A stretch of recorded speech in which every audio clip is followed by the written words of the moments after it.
This is how to crochet the chevron ripple stitch.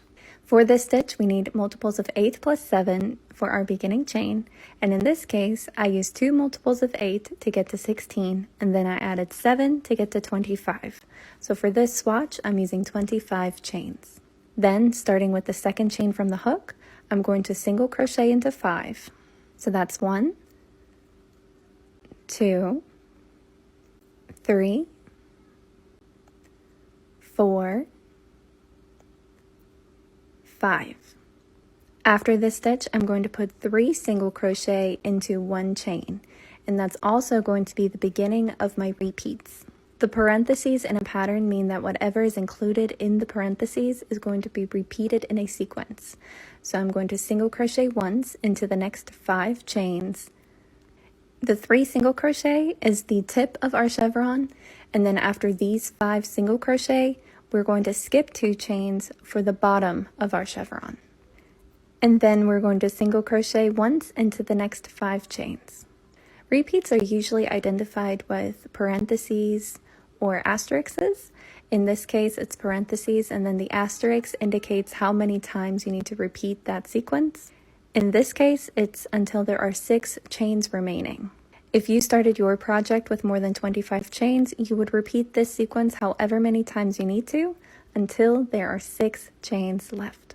Then, for the last 6 chains, we're going to add 3 single crochet into 1, and then 1 single crochet into the next 5 chains before we chain 1 and turn for row 2. I included the pattern notes so that we can start practicing reading patterns and translating them into stitches.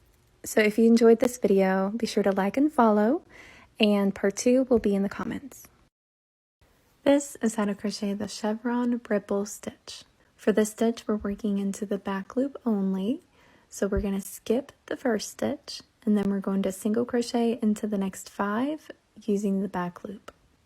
This is going to give us the ripple effect because by leaving the front loop exposed, it creates some texture. And I honestly think it would look really nice if you were to do like a wavy stitch to make it look like the waves on a beach. But regardless, after our 5th single crochet, we're going to put 3 single crochet into the same stitch for the tip of our chevron, and that'll mark the first stitch of our first repeat.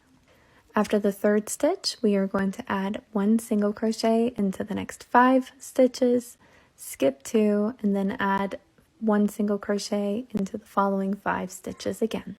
And we're going to repeat that sequence until we have 6 stitches remaining.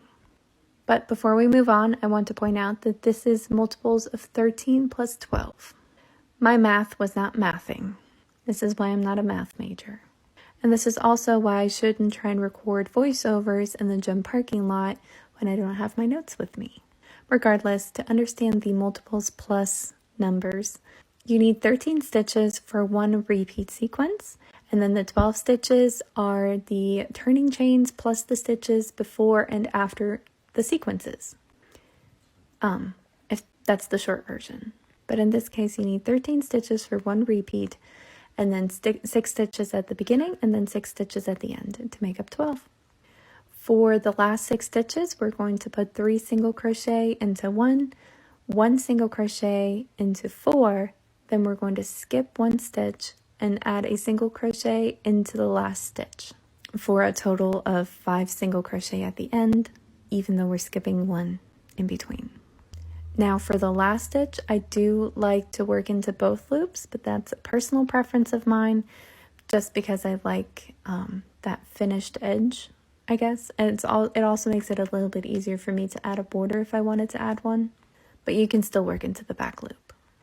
Be sure to like and follow if you enjoyed this video, and part 3 will be in the comments.